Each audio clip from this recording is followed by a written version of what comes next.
Hello दोस्तों, आज के ट्यूटोरियल में हम जानेंगे कि अपर्चर क्या होता है, अपर्चर के काम क्या होते हैं, उसको किस तरीके से दर्शाया जाता है हमारे कैमरे में, उसके बारे में डिटेल में बात करेंगे। तो सबसे पहले ये जानते हैं कि अपर्चर काम क्या करता है। जैसा कि आप हमारी इस पहली इमेज में देख रहे हैं कि हमारे पास 3 सब्जेक्ट हैं, जिसमें एक सब्जेक्ट जो है वो बिल्कुल साफ दिखाई दे रहा है, जो दूसरा सब्जेक्ट है वो थोड़ा सा ब्लर है, और जो तीसरा सब्जेक्ट है वो बहुत ज़्यादा ब्लर है। ठीक, अब इसी तरीके से हम लोग दूसरी इमेज पे आते हैं। अब आप दूसरी इमेज में देख रहे होंगे कि जो सबसे आगे वाला बल्ब है वो एकदम क्लियर है, पीछे वाला थोड़ा ब्लर, उसके पीछे वाला थोड़ा ब्लर, और इस तरीके से ब्लर होते चले गए। अब हम अपनी तीसरी इमेज पे आते हैं। इसमें भी आप ये देख रहे होंगे कि जो हमारा सेंटर का जो पेंसिल है वो एकदम क्लियर है, उसके आजू बाजू वाले थोड़े से डी फोकस है, और उसके जो उससे काफ़ी दूर है वो और ज़्यादा डी फोकस है। तो इन इमेजेस को देख के आपको ये समझ में आ गया होगा कि अपर्चर जो है वो किसी भी चीज को ब्लर करने और हमारे सब्जेक्ट को एकदम क्लियर दिखाने में मदद करता है। यानी कि अगर हम चाहते हैं कि हमारा जो सब्जेक्ट है वो एकदम क्लियर दिखे और उसके पीछे अगर कोई चीज रखी है वो ब्लर दिखे, तो इस तरीके की क्रिएटिविटी का काम जो है वो अपर्चर की सेटिंग से होता है।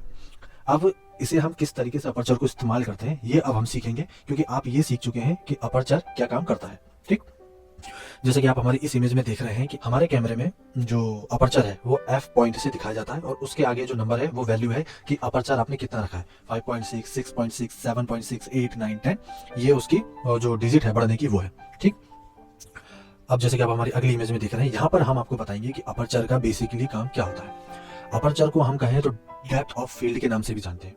इसे डेप्थ ऑफ फील्ड किस लिए कहा जाता है ये आपको इस स्लाइड शो में दिखेगा। जैसा कि आप देख रहे हैं कि ये एक इमेज है जिसमें कैमरामैन कैमरा लेके खड़ा हुआ है, आगे खरगोश है, उसके पीछे एक बिल्ली बैठी हुई है, और उसके पीछे एक पेड़ है। अब जो आप ग्रे कलर का एक लेयर देख रहे हैं जो बिल्ली के ऊपर है, उतना एरिया फोकस में है, और उसके आगे का एरिया डी फोकस है। जो खरगोश है वो ब्लर है, और जो पीछे पेड़ है वो भी ब्लर है। अब हमने ये रेंज कैसे तय की कि जो हमारी बिल्ली बैठी हुई है उतना ही उसके आसपास का एरिया फोकस में रहे, और बाकी का जो आगे का और पीछे का एरिया है वो डी फोकस हो जाए। वो अपर्चर की सेटिंग के ऊपर डिपेंड है। जैसे कि आप देख रहे हैं इसे f2.8 पे शूट किया गया, यानी कि नंबर के हिसाब से आप डिसाइड कीजिएगा 2.8 यानी कि ओनली जो सब्जेक्ट है जिसको आपने फोकस में रखा है उसके 2 मीटर आगे और 2 मीटर पीछे तक का एरिया फोकस में रहेगा, और उसके आगे और उसके पीछे का पूरा एरिया ब्लर में चला जाएगा। हम दूसरे पे आते हैं, जहां पर अपर्चर की सेटिंग f की सेटिंग जो है 5.6 है। 5.6 का मतलब ये है कि जो हमारी बिल्ली बैठी हुई है उससे 5 मीटर आगे और 5 मीटर पीछे तक का एरिया फोकस में रहेगा, बाकी का पूरा ब्लर होगा। ठीक, अब हम आते हैं अपने अगले पॉइंट पे, जहां पर हमारा फोकस पॉइंट है, अपर्चर पॉइंट है 11 यानी कि जो हमारी बिल्ली है उससे 11 मीटर आगे और 11 मीटर पीछे तक का एरिया फोकस में रहेगा, बाकी की पूरा डी फोकस रहेगा। तो इस इमेज के थ्रू आपने ये समझा कि जिस तरीके से नंबर बढ़ता जाएगा उस तरीके से आप जिस सब्जेक्ट को फोकस किए हुए हैं उसके आगे और पीछे उतना ही एरिया फोकस में आता रहेगा। नंबर बढ़ाएंगे और ज्यादा एरिया फोकस में आएगा, और नंबर बढ़ाएंगे और ज्यादा एरिया फोकस में आएगा। तो इस तरीके से आप अपर्चर का इस्तेमाल करते हैं। हम दूसरी स्लाइड से भी इसे थोड़ा सा समझना चाहेंगे। यहाँ पर आप देख रहे हैं कि एक कौवा बैठा हुआ है और उसके आगे एक पेड़ है। अब f नंबर 4 यानी कि हमारा जो अपर्चर है वो 4 पर है, तो उसने कौवे को जो है वो फोकस करके रखा हुआ है, और उसके जो आसपास है जो 4 अपर्चर है उसके अकॉर्डिंग उसने उसके आगे और पीछे तक का एरिया भी क्लियर करके रखा हुआ है, बाकी का उसका आगे और पीछे का पूरा एरिया ब्लर है। ठीक, अब हम 8 पॉइंट पे आते हैं। 8 पॉइंट पे आने से जो कौवा है उसके आसपास फोकस का एरिया और बढ़ गया, यानी कि 8 मीटर आगे 8 मीटर पीछे उतना एरिया फोकस में रहेगा, बाकी का जो पूरा एरिया है वो ब्लर होता जाएगा। लेकिन जो चीज उस कौवे के थोड़ा पास है, आप जैसे जैसे उसके फोकस की रेंज बढ़ाते जाएंगे 8, 12, 16, उस तरीके से जो दूसरी चीजें भी हैं वो भी थोड़ी थोड़ी क्लियर होती जाएंगी। इसका मतलब ये नहीं कि वो पूरा का पूरा डी फोकस रहेगा, थोड़ा थोड़ा वो भी क्लियर होता जाएगा, क्योंकि आपकी फोकस की रेंज बढ़ती जा रही है। ठीक, अब हम लास्ट वाले पर आते हैं, जहां पर हमारे अपर्चर की सेटिंग 22 है, यानी कि कौवे से 22 मीटर आगे और 22 मीटर पीछे तक का एरिया पूरा फोकस में रहेगा।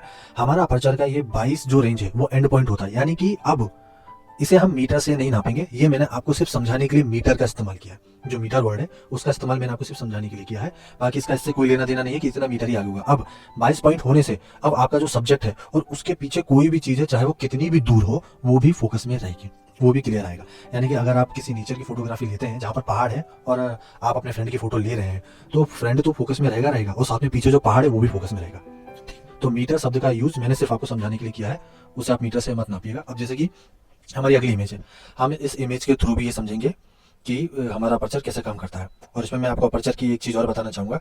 जो अपर्चर रिलेटेड है वो हमारे लेंस से रिलेटेड होता है। यानी कि कैमरे का कोई फंक्शन नहीं होता है, मतलब कैमरे से हम इसे कंट्रोल तो करते हैं, बट जो असल में चीज होती है अपर्चर से रिलेटेड वो लेंस में होती है। ठीक, वो हम आगे बताएंगे लेंस में क्या होता है अपर्चर को कम ज्यादा करने से। तो अब जैसे कि आप देख रहे हैं f.2, यानी कि 2 नंबर सबसे कम है f2 पॉइंट। इसमें आप देख रहे हैं जो लेंस का मुंह है वो बहुत ज्यादा खुला हुआ है। ठीक, जैसे जैसे नंबर बढ़ता है लेंस का मुंह जो है वो छोटा होने लग जाता है। अब जैसे कि आपने देखा होगा कि अगर हम अपने घर की खिड़की को पूरा खोलें तो ज्यादा रोशनी अंदर आती है, और अगर हम उसको बंद करते जाएं तो धीरे धीरे करके रोशनी का आना कम होता जाता है। इसमें भी वही मेथड काम करता है कि लेंस का जितना मुंह खुला होगा, यानी कि जितना नंबर कम होगा, उतनी ज्यादा रोशनी कैमरे में जाएगी। लेकिन आप जैसे जैसे अपर्चर को बढ़ाएंगे नंबर से, यानी 2, 4, 5, 6, उस तरीके से आपकी जो सब्जेक्ट पे पड़ने वाली लाइट है वो भी धीरे धीरे कम होती जाएगी। तो आप इस चीज को बिल्कुल भी याद ना रखें कि अपर्चर का मुंह कितना खुला है।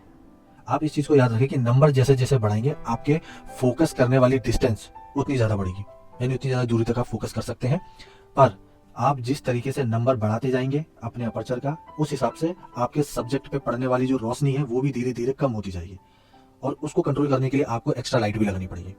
आपने अक्सर देखा होगा कि जो अपर्चर सबसे कम रेंज वाले होते हैं 2.1, 1.8, 1.5, उनकी कीमत ज्यादा रहती है। वो इसलिए रहती है क्योंकि ये लोग जो डार्क लाइट है अंधेरे में अगर शूट करते हैं तो अपर्चर को 2 पे कर देते हैं। 2 पे करने से कैमरे का लेंस का जो मुंह है वो पूरा खुल जाता है और रोशनी जितनी हो सके अंदर आती है, और उससे आपका सब्जेक्ट जो है वो लाइट में दिखता है, मतलब वो क्लियर दिखता है, डार्क नहीं दिखता। तो ये एक अपर्चर का डिसएडवांटेज है कि आपका अपर्चर जिस तरीके से छोटा होता जाएगा, उसका मुंह छोटा होता जाएगा, उस हिसाब से आपकी जो सब्जेक्ट पे पड़ने वाली लाइट है वो कम होती जाएगी, और आपका जो ब्लर करने वाला जितना भी आपका एरिया है वो जितना उसे कम ब्लर होगा वो उतना फोकस में होता जाएगा। जैसा कि आप इस इमेज में देख रहे हैं कि यहाँ पर एक इंच टेप है, जो राइट वाला है वो इंच टेप ब्लर है, और जो एकदम लेफ्ट वाला है वो एकदम क्लियर है, और उसके बीच में जो है अपर्चर की रेंज चली है जिस हिसाब से वो क्लियर होता गया। अब हम स्टार्ट करते हैं राइट हैंड साइड से, जहाँ पर हमारा अपर्चर नंबर है f1.4, यानी कि ये अपर्चर जो है वो पूरा खुला हुआ है, यानी कि इसमें हमें काफी अंदर लाइट मिल रही है, पूरी प्रॉपर लाइट आ रही है। ठीक, पर आप देख रहे होंगे उससे पर्टिकुलर थोड़ा सा ही एरिया जो है वो फोकस में है, बाकी का पूरा एरिया डी फोकस है। जैसा कि आपको बताया था कि नंबर जितना कम होगा, आप जिस सब्जेक्ट को फोकस कर रहे हैं उसके आसपास का उतना ही एरिया क्लियर होगा, बाकी का पूरा डी फोकस हो जाएगा। अब हम यहाँ पर नंबर बढ़ाते हैं f2, यानी कि हमारा अपर्चर जो है वो, उसका मुंह जो है अब वो थोड़ा सा बंद हो गया, यानी कि अब हमारे कैमरे पे लाइट जो है वो थोड़ी सी कम हो गई, पर जो फोकस करने वाला डिस्टेंस है वो बढ़ गया है पहले वाले से, और बाकी का एरिया आगे और पीछे ब्लर है। हमने नंबर बढ़ाया 3.5, हमारे अपर्चर का मुंह और बंद हुआ, यानी कि और हमारा जो वीडियो या जो इमेज हम ले रहे हैं वो डार्क होगा, पर जो हमारा फोकस की लेंथ है वो काफी बढ़ चुकी है, 3 मीटर आगे 3 मीटर पीछे, और बाकी का पूरा एरिया डी फोकस।